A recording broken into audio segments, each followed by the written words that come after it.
Mister, domani c'è uno scontro diretto, la partita che vale la vetta. Come si affrontano queste gare?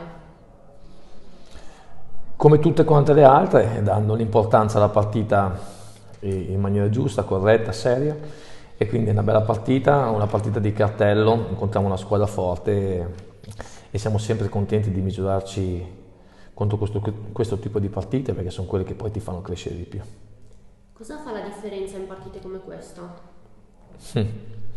I ragazzi lo sanno, ne abbiamo parlato nello spogliatoio tutta la settimana, lavorano tutta la settimana per arrivare a un obiettivo e quindi loro sanno in campo quello che devono fare, quello che devono cercare e lo devono ricercare prima di tutto dentro loro stessi, quindi ognuno di noi cerca di dare un input importante, la loro fame personale deve diventare una fame poi collettiva in campo. Che cosa hai detto quindi ai tuoi ragazzi in questi giorni per prepararli a questo appuntamento? Abbiamo lavorato serenamente, abbiamo lavorato bene come sempre, cercando sempre di portare i nostri principi e guardando sempre quelli che sono poi il discorso degli avversari, di come lavorano. Abbiamo fatto una settimana buona e mi piace il fatto che loro ci mettano sempre la solita attenzione nei particolari, anche se stare su davanti per una squadra come noi non è una cosa semplicissima, bisogna tirare, tirare, tirare tutti i giorni.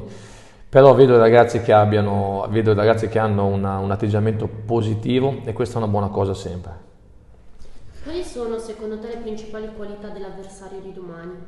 Sono mentalizzati, giocatori forti, giocatori che hanno vinto campionati, sono andati a Chioggia quest'anno per vincere il campionato, sono arrivati quasi primi l'anno scorso, li abbiamo affrontati anche nei playoff, quindi è una società ormai che è blasonata da anni, costruisce bene le squadre e hanno l'obiettivo di vincere, non l'hanno mai nascosto, quindi sono la prima corazzata di questo girone e di conseguenza affrontiamo una squadra molto complicata, difficile e ben attrezzata. Che cosa invece ti fa essere fiducioso verso la prestazione che la tua squadra deve fare?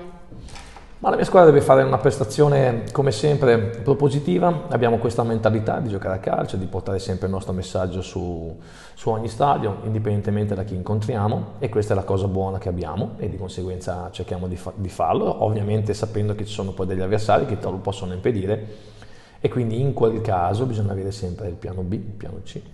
Come arrivate in termini di organico a questa partita? Bene, io non mi lamento mai di quelli che non ci sono, lavoriamo tutta la settimana con i ragazzi e prepariamo la partita, quindi abbiamo avuto delle defezioni anche nelle settimane scorse, ma insomma abbiamo un gruppo sufficiente per poter sopportare le partite.